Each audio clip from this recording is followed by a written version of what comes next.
Hi friends, இந்த வீடியோவில் நாம் TNEA வெப்சைட்டில் ரெஜிஸ்ட்ரேஷன் எப்படி செய்வது என்பதை பார்க்கலாம். முதலாவதாக மாணவருக்கு இமெயில் ஐடி தேவை. இமெயில் ஐடி இல்லை என்றால் உடனடியாக அதை தயார் செய்து கொள்ள வேண்டும். ஏனென்றால் இதுதான் உங்களுடைய யூசர் ஐடியாக இருக்கும். இதன் மூலமாகத்தான் TNEAவின் செயல்முறைகள் உங்களுக்கு தெரிய வரும். இரண்டாவதாக மொபைல் நம்பர், உங்களுடையது அல்லது உங்களுடைய பெற்றோர்களுடைய நம்பரை பதிவு செய்யலாம். SMS வருவதற்கும் ரெஜிஸ்ட்ரேஷன் OTP வருவதற்கும் இந்த பதிவு முக்கியமானது. மூன்றாவதாக ரெஜிஸ்ட்ரேஷன் ஃபீ பேமெண்ட். ஆன்லைன் அல்லது DD மூலமாக TFC சென்டருக்கு சென்று பணம் செலுத்தலாம். OC, BC, BCM, MBC மற்றும் TNC கம்யூனிட்டியில் உள்ளவர்களுக்கு 500 ரூபாயும், SC, SCA, ST கம்யூனிட்டியில் உள்ளவர்களுக்கு 250 ரூபாயும் ரெஜிஸ்ட்ரேஷன் கட்டணமாக வசூலிக்கப்படுகிறது. தேவையான டாக்குமெண்ட்ஸ் மற்றும் சர்டிபிகேட்ஸ் உங்களிடம் தயாராக இருந்தால் ஒரே நாளிலேயே ரெஜிஸ்ட்ரேஷன் செய்யலாம். எப்படி ரெஜிஸ்ட்ரேஷன் செய்வது என்று இப்பொழுது நாம் பார்ப்போம். முதலாவது உங்க பிரவுசரை ஓபன் பண்ணி tneaonline.org என்ற வெப்சைட்டுக்குள்ள நீங்க நுழையணும். அதுக்குள்ள பாத்தீங்கன்னா உங்களுடைய TNEA வெப்சைட்டோட ஹோம் பேஜ் இருக்கும். அதுல கீழே பாத்தீங்கன்னா click here for BE BTech registration அப்படின்ற லிங்க் இருக்கும். அதை நீங்க கிளிக் பண்ணீங்கன்னா அது உங்களுடைய ரெஜிஸ்ட்ரேஷன் பேஜுக்கு கொண்டு போகும். அதில் பார்த்தீங்கன்னா முதலாவது உங்களுடைய பெயரை கேட்கும். அதுக்கு அடுத்தது உங்களுடைய மொபைல் ஃபோன், மாணவர்களுடைய மொபைல் ஃபோனை நாம் இங்கே கொடுக்கலாம். அடுத்தது பார்த்தீங்கன்னா உங்களுடைய மின்னஞ்சல் முகவரி, உங்களுடைய இமெயிலை நீங்கள் டைப் பண்ணணும். உங்கள் இமெயில் தான் உங்களுடைய யூசர் நேம், அதனால இரண்டாவது முறையும் அதை நீங்கள் டைப் பண்ண வேண்டியது இருக்கும். அதுக்கு அடுத்தது பார்த்தீங்கன்னா உங்களுடைய டேட் ஆஃப் பர்த் கேட்கும். ஸோ நீங்கள் பிறந்த தேதியை அதில் செலக்ட் பண்ணணும். அதுக்கடுத்து 2 கேள்விகள் இருக்கிறது. நீங்கள் +1 தேர்ச்சி பெற்றிருக்கிறீர்களா அப்படின்ற கேள்வி இருக்கிறது. ஸோ அதற்கு ஆம் இல்லை என்ற பதில் கொடுக்கணும். +2 என்ன கல்வியின் கீழே படிச்சீங்கன்றதை நீங்கள் தேர்வு செய்யணும். ஒருவேளை ஸ்டேட் போர்டாக இருக்கலாம், இல்லை CBSE இருக்கலாம், இல்லை ICSE இல்லைன்னா அதர்ஸாக இருக்கலாம். ஸோ அதை நீங்கள் தெரிந்து கொள்ளணும். அதுக்கப்புறம் உங்களுடைய பாஸ்வேர்ட் நீங்கள் கிரியேட் பண்ணணும். ஸோ பாஸ்வேர்டுக்கு பார்த்தீங்கன்னா ஒரு ஆல்பபெட், ஒரு ஸ்பெஷல் கேரக்டர், ஒரு நம்பர் கட்டாயம் இருக்கணும். மினிமம் 6 கேரக்டர்ஸ் இருக்கணும். இதை வச்சு நீங்கள் உங்களுடைய பாஸ்வேர்டை கிரியேட் பண்ணணும். அதை கிரியேட் பண்ணிட்டீங்கன்னா அடுத்து கன்ஃபார்ம் பாஸ்வேர்ட் கொடுத்து சேவ் கொடுத்தீங்கன்னா எல்லா டீட்டெயில்ஸும் கரெக்டாக எழுதியிருக்கிறீங்களான்னு கேட்கும். அது எழுதியிருந்தீங்கன்னா நீங்கள் எஸ் கொடுத்தீங்கன்னா அடுத்த பேஜுக்கு போகும். ஒருவேளை எதையாவது மாற்ற வேண்டும் அப்படின்னு நினச்சிங்கன்னா எல்லா தகவல்களும் சரியாக இருக்கும் பட்சத்தில் எஸ் கொடுத்தீங்கன்னா உங்களுடைய ஃபோன் நம்பர் மற்றும் இமெயிலுக்கு ஒரு 6 இலக்க OTP வந்திருக்கும். அதை நீங்கள் என்டர் பண்ணி சப்மிட் கொடுத்தீங்கன்னா ரெஜிஸ்ட்ரேஷன் கம்ப்ளீட் ஆகி லாகின் பேஜுக்கு வரும். அதில் ரெஜிஸ்ட்ரேஷன் அப்போ கொடுத்த யூசர் நேம் பாஸ்வேர்ட் கொடுத்து லாகின் கொடுத்தீங்கன்னா உங்களுடைய ஹோம் பேஜுக்கு வரும். இதில் தான் உங்களுடைய டீட்டெயில்ஸை நீங்கள் என்டர் பண்ணணும். முதலாவதாக பர்சனல் இன்ஃபர்மேஷனை நீங்கள் என்டர் பண்ணணும். அதில் பார்த்தீங்கன்னா நேம், டேட் ஆஃப் பர்த் எல்லாம் லாக்டாக இருக்கும். ஏன்னா ரெஜிஸ்ட்ரேஷன் அப்போவே அந்த டீட்டெயில்ஸ் கொடுத்துருப்பீங்க. ஸோ முதல்ல உங்களுடைய ஆதார் நம்பரை நீங்கள் கொடுக்கணும். அது ஆப்ஷனலாக தான் இருக்குது. டேட் ஆஃப் பர்த் லாக்டில் இருக்குது. தொடர்பு முகவரியை நீங்கள் என்டர் பண்ணணும். அதுக்கு அடுத்தது பார்த்தீங்கன்னா நிரந்தர முகவரி. ஸோ தொடர்பு முகவரியும் நிரந்தர முகவரியும் ஒன்றா இருந்துச்சுன்னா சேம் as கம்யூனிகேஷன் அட்ரஸ் அப்படின்றத டிக் பண்ணிங்கன்னா அது ரெண்டுமே என்டர் ஆயிரும். அதுக்கு அடுத்து பார்த்தீங்கன்னா நீங்கள் இருக்கிற மாநிலம், உங்களுடைய மாவட்டம், நீங்கள் இருக்கிற தாலுகா, அடுத்து உங்களுடைய பின்கோடை நீங்கள் கொடுக்கணும். அதுக்கு அடுத்து பார்த்தீங்கன்னா நீங்கள் இருக்கிற சொந்த மாவட்டம் என்னன்றதை கொடுக்கணும். அதுக்கு அடுத்து பார்த்தீங்கன்னா நீங்கள் இருக்கிற இடத்தோடைய குடிமை நிறைய நீங்கள் செலக்ட் பண்ணணும். அடுத்து உங்களுடைய ஜெண்டர், அடுத்து உங்களுடைய தாய்மொழி என்ன என்பதை நீங்கள் தெரிவு செய்யணும். அடுத்து உங்களுடைய குடியுரிமை இந்தியரா, ஸ்ரீலங்கன் ரெஃப்யூஜியான்றதை நீங்கள் செலக்ட் பண்ணணும். பார்த்தீங்கன்னா உங்களுடைய நேட்டிவிட்டி தமிழ்நாட்டை சேர்ந்தவரா இல்லை பிற மாநிலத்தை சேர்ந்தவரான்றதை நீங்கள் கொடுக்கணும். அதுக்கு அடுத்து பார்த்தீங்கன்னா உங்களுடைய மதத்தை நீங்கள் தெரிவு செய்யணும். அதுக்கு அடுத்து நீங்கள் என்ன கம்யூனிட்டியை சேர்ந்தீங்க, OC, BC, MBC, DNC அந்த மாதிரி இதை செலக்ட் பண்ணணும். அதுக்கு அடுத்தது பார்த்தீங்கன்னா உங்களுடைய கேஸ்ட் என்னன்றதை நீங்கள் தெரிவு செய்யணும். அதை தொடர்ந்து உங்களுடைய ஜாதி சான்றிதழ் எண்ணை நீங்கள் ஃபில் பண்ணணும். உங்களுடைய தந்தையின் பெயர் மற்றும் தாயின் பெயரை வந்து இன்புட்டாக கொடுக்கணும். உங்களுடைய பேரண்ட்ஸ் இல்லைன்னா கார்டியனோட செல்ஃபோன் நம்பரை வந்து நீங்கள் கொடுக்கணும். ஸோ எல்லாத்தையும் கொடுத்துட்டிங்கன்னா சரியாக இருக்கும் பட்சத்தில் சேவ் அண்ட் கண்டினியூன்னு கொடுத்தீங்கன்னா அடுத்த தகவலுக்கான பக்கத்துக்கு போகும். அது என்னென்னா சிறப்பு ஒதுக்கீடு தகவல். ஒருவேளை நீங்கள் ஸ்போர்ட்ஸில் சிறந்து விளையாடுறவங்களா இருந்தீங்கன்னா அதுக்கான இடஒதுக்கீடின் படி நீங்கள் அப்ளை பண்ணுறதுக்கு முயற்சி பண்ணலாம். அதே மாதிரி முன்னாள் இராணுவ வீரர் உடைய பிள்ளைங்களாக இருந்தீங்கன்னா அதுக்கான ஸ்பெஷல் ரிசர்வேஷன் படி கேட்கணுன்னா கொடுக்கலாம். அதே போல் டிஃப்ரெண்ட்லி ஏபிளாக இருந்தீங்கன்னா அதுக்கானதை கொடுக்கலாம். ஸோ டிஃப்ரெண்ட்லி ஏபிள் கொடுத்தீங்கன்னா அதுக்கான டீட்டெயில்ஸ் வந்து கேட்கும்.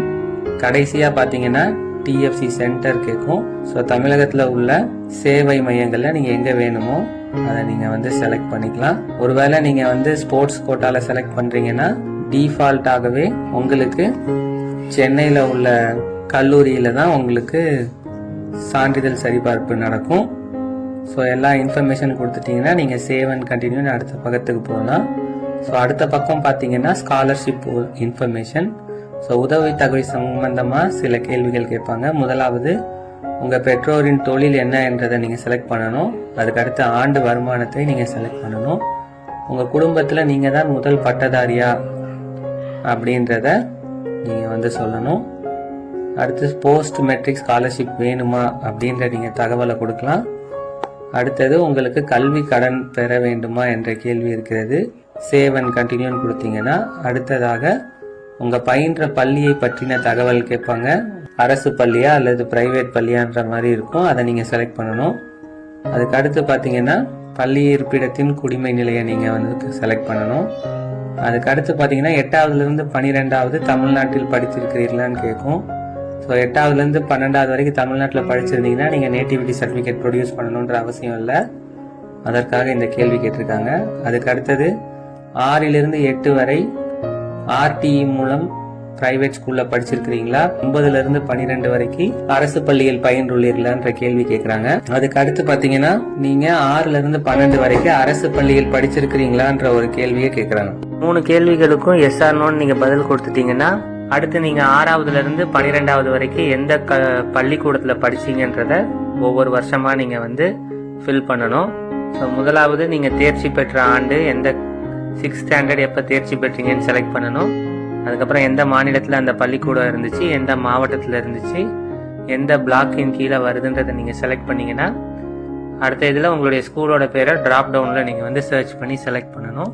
அதுக்கு அடுத்து பார்த்தீங்கன்னா நீங்கள் எந்த மொழியில் படிச்சீங்க அப்படின்றத செலக்ட் பண்ணணும். ஸோ இப்படி 6லிருந்து 12 வரைக்கும் ஒவ்வொரு கிளாஸுக்கும் நீங்கள் வந்து ஃபில் பண்ணணும். ஒருவேளை 6லிருந்து 12 வரைக்கும் ஒரே ஸ்கூல்ல படிச்சிருந்தீங்கன்னா apply 6th standard school name to ஆல்ன்ற இடத்துல இருக்கிற செக் பாக்ஸை நீங்க செலக்ட் பண்ணீங்கன்னா எல்லா இடத்துலயும் அதே ஸ்கூல் நேம் வந்து வந்துடும். ஸோ ஒன்ஸ் நீங்க 6லிருந்து 12 வரைக்கும் உள்ள ஸ்கூலை ஃபில் பண்ணிட்டீங்கன்னா சேவ் அண்ட் கண்டினியூன்னு நீங்க கிளிக் பண்ணீங்கன்னா அகாடமிக் இன்ஃபர்மேஷன் பேஜுக்கு வந்து வரும்.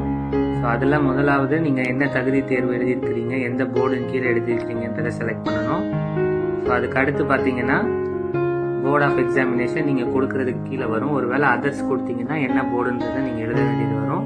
தமிழ்நாடு ஸ்டேட் போர்ட் மாணவராக இருந்தீங்கன்னா பெர்மனன்ட் ரெஜிஸ்ட்ரேஷன் நம்பர் என்டர் பண்ணலாம். அப்படி இல்லைன்னா உங்களுடைய ரோல் நம்பரை நீங்கள் என்டர் பண்ணலாம். அதுக்கடுத்து எந்த வருடம் நீங்கள் தேர்ச்சி பெற்றீங்கன்றதை கொடுக்கணும். 2025ஆம் ஆண்டாக இருந்துச்சுன்னா உங்களுடைய மதிப்பெண்கள்லாம் கேட்காது. ஒருவேளை பழைய வருடமாக இருந்ததுன்னா அது நீங்கள் உங்களுடைய +2 மதிப்பெண்ணை நீங்கள் குறியிடுற மாதிரி சொல்லும். தேர்ச்சி பெற்ற ஆண்டுக்கு அடுத்து நீங்கள் என்ன பாடப்பிரிவு +2ல எடுத்திருக்கிறீங்கன்றதை செலக்ட் பண்ணணும். நீங்கள் எந்த லாங்குவேஜில் படிச்சீங்கன்றதை செலக்ட் பண்ணணும். தமிழா, இங்கிலீஷா, அதர்ஸான்றது. அடுத்து நீட் தேர்வு, ஜேஇஇ தேர்வு, இந்தியன் மேரிடைம் யூனிவர்சிட்டிக்கான காமன் என்ட்ரன்ஸ் டெஸ்ட், இது மாதிரி ஏதாவது தேர்வை நீங்கள் அப்ளை பண்ணினீங்கன்னா எஸ் ஆர் நோன்னு நீங்கள் செலக்ட் பண்ணுற மாதிரி இருக்கும். அதுக்கப்புறம் எம்இஸ் நம்பரை வந்து நீங்கள் வந்து குறியீடு செய்யணும். ஸோ ஒவ்வொரு மாணவர்களுக்கும் இஎம்ஐஎஸ் நம்பர் வந்து கொடுத்துருப்பாங்க. ஸோ 12ஆவதுல உங்களுக்கான இஎம்ஐஎஸ் நம்பர் என்னவோ அதை நீங்கள் வந்து என்டர் பண்ணணும்.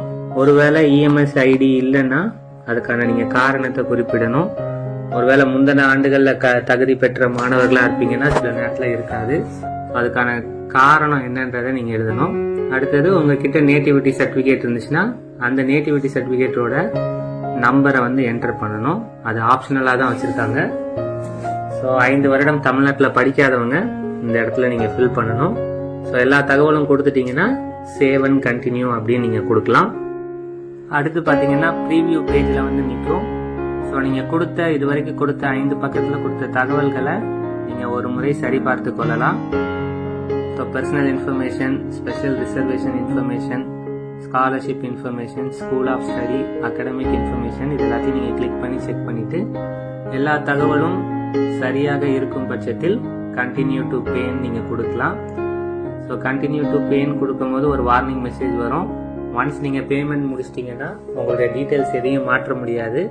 ஸோ அதனால் இந்த ப்ரீவியூ பேஜில் உங்களுடைய தகவல்கள் சரியாக இருக்குதான்னு நீங்கள் செக் பண்ணிவிட்டு ஒருவேளை தவறு இருந்துச்சுன்னா பேக் பட்டன் கிளிக் பண்ணி நீங்கள் அந்த தகவலை போய் மாற்றிக்கொள்ளலாம். ஸோ எல்லாம் சரியாக இருக்கும் பட்சத்தில் கண்டினியூ டு பேன்னு கொடுத்தீங்கன்னா பேமெண்ட் கேட்வேக்கு போகும்.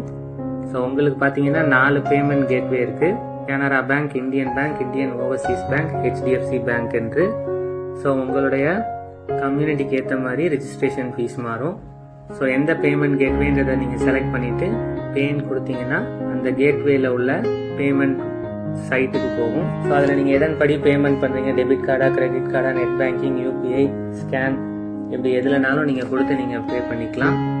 ஒன்ஸ் பேமெண்ட் ஆயிடுச்சுன்னா உங்களுக்கு வந்து பேமெண்ட் சக்ஸஸ்ஃபுல்ன்ற பேஜ் வரும். ஸோ அந்த பேஜ் சக்ஸஸ்ஃபுல் ஆயிடுச்சுன்னா உங்கள் TNEA வெப்சைட்டில் நீங்கள் லாகின் பண்ணி பார்க்கும்போது ஜென்ரேட் ரிப்போர்ட் அப்படின்ற ஆப்ஷன் வந்து எனேபிள் ஆகிருக்கும். ஸோ அதில் டவுன்லோட் நவ் அப்படின்ற பட்டன் இருக்கும். அதை நீங்கள் கிளிக் பண்ணிங்கன்னா உங்களுடைய அப்ளிகேஷன் ஃபார்ம் டவுன்லோட் ஆகும். அதில் நீங்கள் உங்கள் டீட்டெயில்ஸை நீங்கள் செக் பண்ணிக்கலாம். ஸோ இதுதான் உங்களுடைய ரெஜிஸ்ட்ரேஷன் ப்ராசஸ். ரெஜிஸ்ட்ரேஷனின் அடுத்த கட்டமாக ஒரிஜினல் சர்டிபிகேட்ஸை அப்லோட் செய்ய வேண்டும். அது எவ்வாறு செய்ய வேண்டும் என்பதை அடுத்து வரும் வீடியோவில் பார்க்கலாம். தேங்க்யூ.